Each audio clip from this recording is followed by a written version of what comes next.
Hi, Story Buddies. Today we are reading The Snail and the Whale. This is a tale of a tiny snail and a great big grey blue humpback whale. This is a rock as black as soot, and this is a snail with an itchy foot. The sea snail slithered all over the rock and gazed at the sea and the ships in the dock. And as she gazed, she sniffed and sighed. The sea is deep and the world is wide.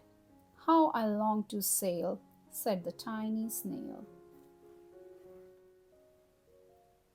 These are the other snails in the flock, who all stuck tight to the smooth black rock, and said to the snail with the itchy foot, "Be quiet, don't wriggle, sit still, stay put." But the tiny sea snail sighed and sniffed, then cried, "I've got it, I'll hitch a lift." This is the trail of the tiny snail, a silvery trail that looped and curled and said, "Lift wanted around the world."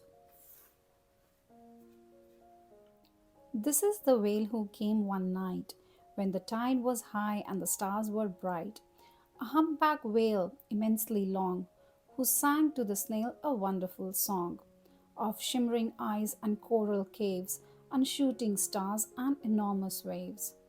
And this is the tale of the humpback whale. He held it out of the starlit sea and said to the snail, "Come sail with me." This is the sea, so wild and free, that carried the whale and the snail on his tail to towering icebergs and far off lands with fiery mountains and golden sands. These are the waves that arched and crashed, that foamed and frolicked and sprayed and splashed the tiny snail on the tail of the whale. These are the caves beneath the waves, where stripy fish with feathery fins and sharks with hideous toothy grins swam round the whale and the snail on his tail. This is the sky so vast and high, sometimes sunny and blue and warm, sometimes filled with a thunderstorm, with zigzag lightning flashing and frightening the tiny snail on the tail of the whale. And she gazed at sky, the sea, the land, the waves and the caves and the golden sand. She gazed and gazed, amazed by it all, and she said to the whale, "I feel so small." But then came the day the whale lost his way. These are the speedboats running a race, zigging and zooming all over the place, upsetting the whale with their ear-splitting roar, making him swim too close to the shore. This is the tide slipping away. This is the whale lying beached in a bay. "Quick, off the sand, back to sea," cried the snail. "I can't move on land. I'm too big," moaned the whale. The snail felt helpless and terribly small. Then, "I've got it," she cried and started to crawl. "I must not fail," said the tiny snail. This is the bell on the school in the bay, ringing the children in from their play. This is the teacher holding her chalk, telling the class, "Sit straight, don't talk." This is the board as black as soot, and this is the snail with the itchy foot. "A snail, a snail!" The teacher turns pale. "Look," say the children, "it's leaving a trail."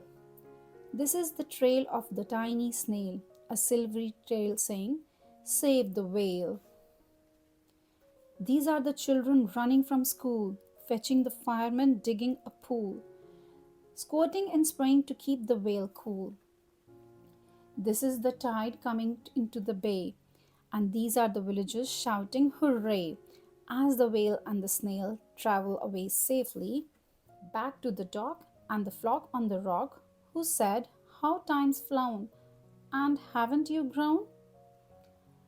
And the whale and the snail told their wonderful tale of shimmering ice and coral waves, and shooting stars and enormous waves, and how the snail, so small and frail, with her looping, curling, silvery trail, saved the life of the humpback whale. Then the humpback whale held out his tail, and on crawled snail after snail after snail. And they sang to the sea as they all set sail on the tail of the grey blue humpback whale. I hope you guys like this wonderful story of the snail and the whale. We'll be back with some more stories like this. Till then, bye.